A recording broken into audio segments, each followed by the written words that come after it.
Magandang araw sa inyo mga ka-idol. This video papakita ko sa inyo mga ginagawa namin dito sa pier.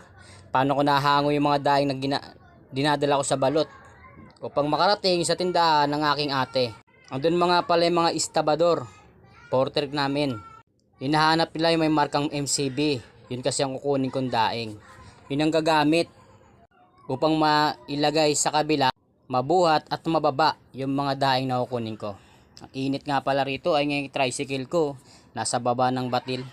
Habang tinitignan ko sila, iniisip ko kung gaano kahirap yun kunin yung mga daing doon kasi minsan nasa ilalim pa eh. Minsan naman natatakpan, minsan naman napapatungan ng mga mas mabibigat pa na kinakarga ko. Yung mga daing niya pala na dumating ngayon galing po yan sa Liminangkong, Palawan. Ako ang nautusan upang kunin yung daing at hanguin. Yan. Kaya binidyohan ko para alam nyo kung ano mga ginagawa ko.